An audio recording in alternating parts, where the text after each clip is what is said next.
Hola Mi Gente, it's August, back again with another recipe. Now today we are making vegetarian enchilada pie. Now I know what you might be thinking. August, I'm not a vegetarian. August, what's an enchilada pie? Look, just trust me and come for the ride. Even if you're not vegetarian, you're still gonna love this dish. It's gonna be full of flavor, delicious, and you won't feel so guilty and heavy after eating it. So come with me, I'll show you this very quick, simple, and easy recipe that your whole family is gonna love. Now for this recipe, you're going to need 1 can of chipotle peppers in adobo sauce, 1 can of San Marzano style whole peel tomatoes. If you can't find San Marzano style, that's okay. Just get a can of whole peel tomatoes. 1 lime, some yellow corn tortillas, about 3 to 4 cloves of garlic, 1/4 of a teaspoon each of cumin, chili powder, and black pepper, about a teaspoon of adobo seasoning, 1 cube of sofrito. You're gonna need 1 can of dark red kidney beans and 1 can of black beans. Each of these are no salt added. You're gonna need a sprig of cilantro. So your first step is gonna be to heat up some oil in a pan to saute your sofrito. And also while that's going, go ahead and preheat your oven to 375 degrees Fahrenheit. Now let me ask you a question. Yeah. Where you get the sofrito? Sofrito, I made it myself, and there's actually a video already up on my channel for you to see how to make sofrito. Cool. Alright, once your sofrito is kind of sauteed down, we're gonna go ahead and grab our beans.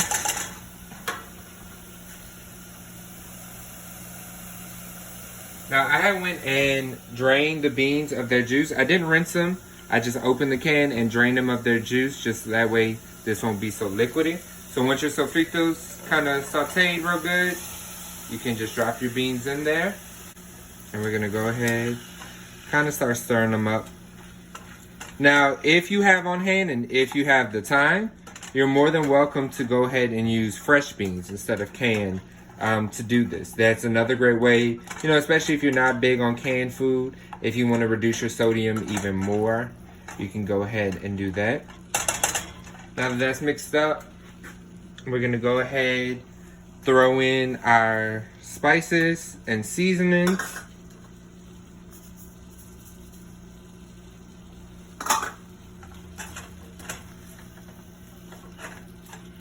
Just kind of go ahead and mix that up. Now I know it's grainy, the beans might seem a little dry, but they are not going to stay like this because we are actually going to be making a salsa that is going to go in with these beans.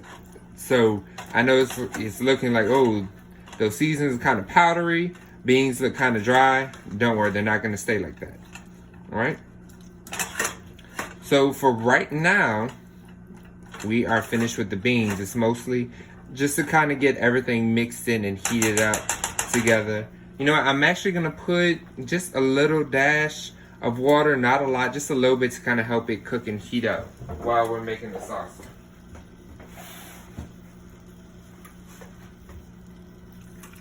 Just a little dash like that. And just to kind of help everything get mixed in.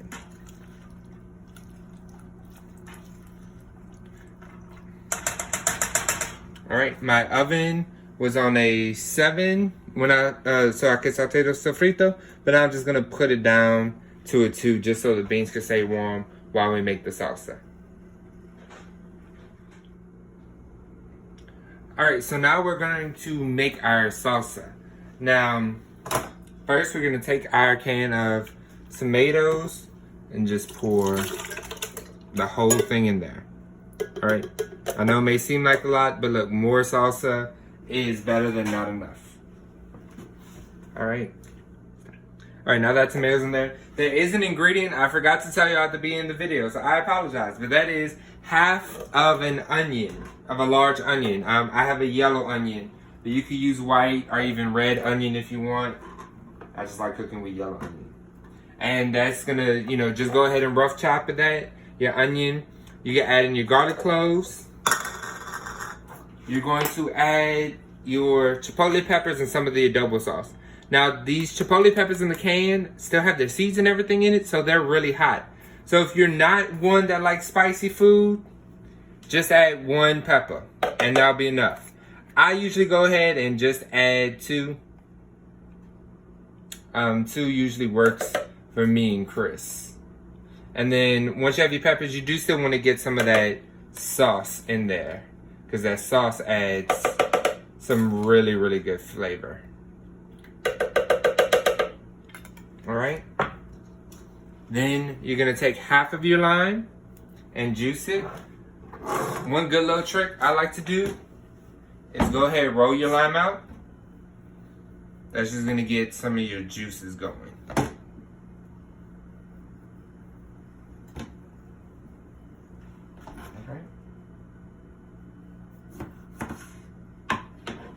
And then I go ahead and squeeze it with the cut side up.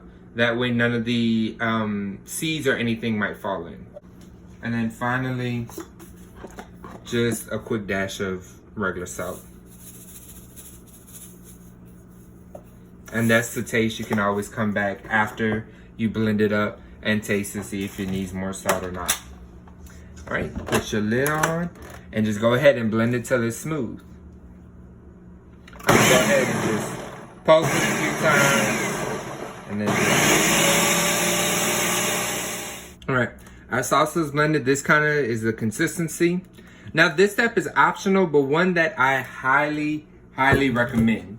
Since the peppers were in there and they still had their seeds and stuff, if you don't strain it out, your sauce might come out gritty and not as smooth.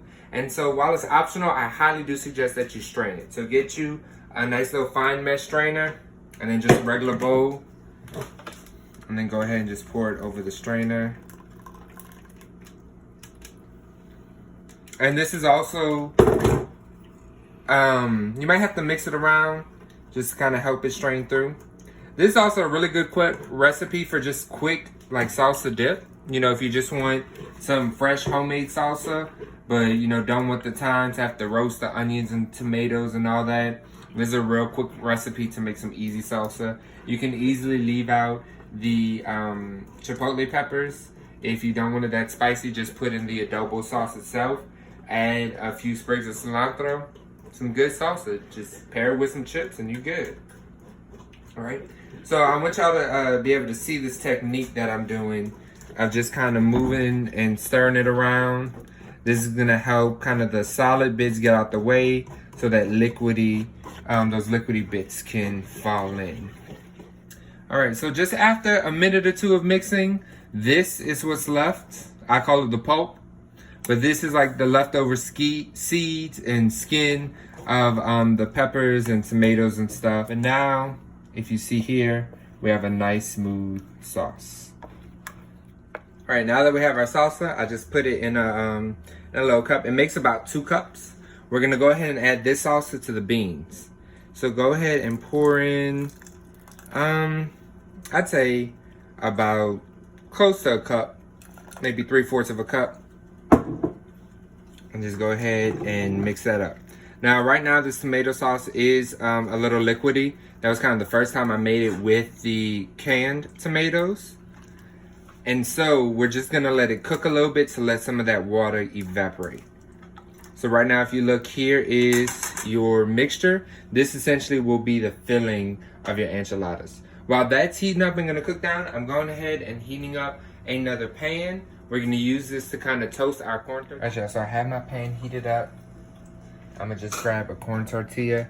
These are store-bought, so you can see they're kind of flimsy and stuff. And if we try to bend them right now, they'll just break apart.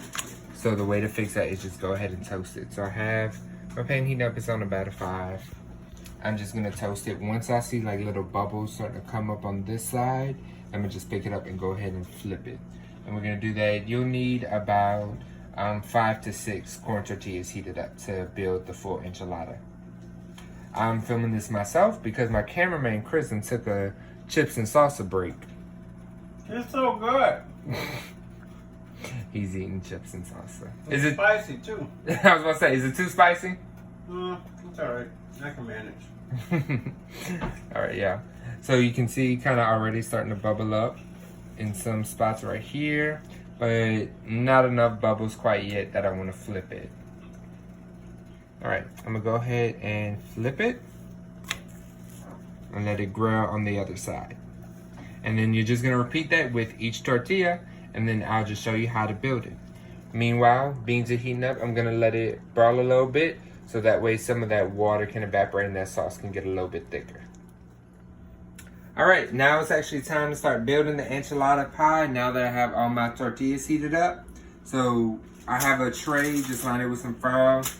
Put one tortilla down, and then just scoop your bean filling onto it, kind of spread it around. You know, there's no exact measurements here, it's just kind of an eyeballing.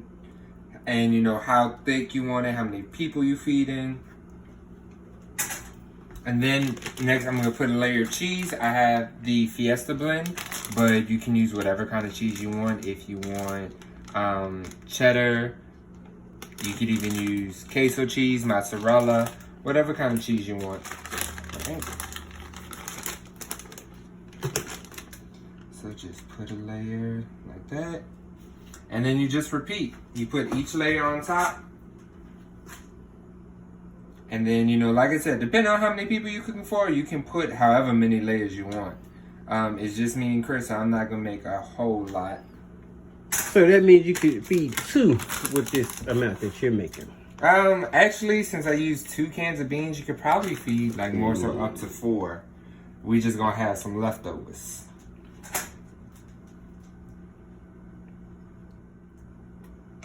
And also, if you wanted to make this meaty, you know, you could do beans and some ground meat, or you know, pieces of chicken, bacon, you know, really whatever kind of meat you want to use, you can go ahead and make this meaty. But I'm kind of starting to try to get a more veggie heavy diet, and so to do that, I'm kind of having to force myself to cut back on the meat and find ways to substitute meat with vegetables to make sure I get, you know, fulfilled and more veggies in my diet. Mm-hmm. Because it was a vegetarian without vegetables. Finally, this last layer. Now, I've come to realize that I probably shouldn't have used the water that the tomatoes were packed in. I probably should have drained the tomatoes when I made the salsa, because it did come out a little too thin for my liking. So whenever y'all make this at home, just go ahead, drain those tomatoes, and you should be good. I'm gonna take some of that leftover salsa we had and just kind of drizzle it on top. And don't worry, when it cooks in the oven, it's gonna get a little bit more cooked down.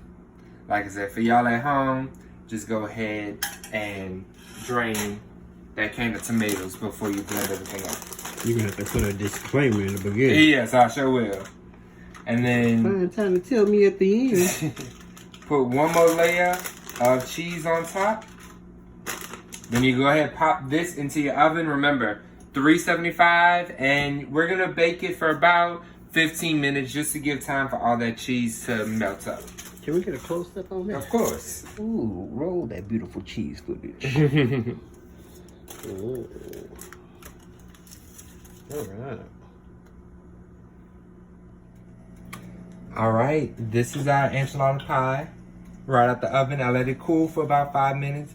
Then I went and cut it up into 4 pieces. I'm gonna go ahead and plate it and show y'all the final product. All right, mi gente, here's everything plated. We have our enchilada pie, some corn, and some arroz mexicano freshly made. Now, this is the time where you can freestyle with your garnishes. You can go in, I like to squeeze a lime over the pie and the rice, and go ahead and top everything with some cilantro. I have some chopped onions here for Chris. You can make pico de gallo and top it with that. And that is your meal. Buen Provecho. Alright, mi gente, before we go, I want to thank you for joining me for another cooking video. Last week, I made a special edition video titled Black Lives Matter. And while I got an overwhelming amount of support, very few minority actually did give me some negative backlash about that video. And so I just do want to address that for a bit. Simply put, if you do not believe that Black Lives Matter, then simply this isn't the cooking channel for you. Alright, most of the videos I cook are Mexican and are Caribbean and Louisiana dishes, and those dishes would not exist without our black ancestors. They're the ones that put their own twists, their own flavors, their own seasonings in it. And so basically any of the recipes I cook would not exist without black people.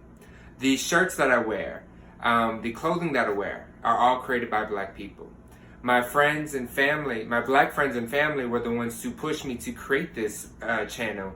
And they're the ones that are always sharing my videos and getting the word out. And even my cameraman is my black fiance. So simply put, this channel would not exist without black people. The food that I cook would not exist without black people. The videos for you to watch would not be here without black people. And so simply put, if you do not believe that Black Lives Matter, then this is just not the cooking channel for you. Have a great evening and Buen Provecho.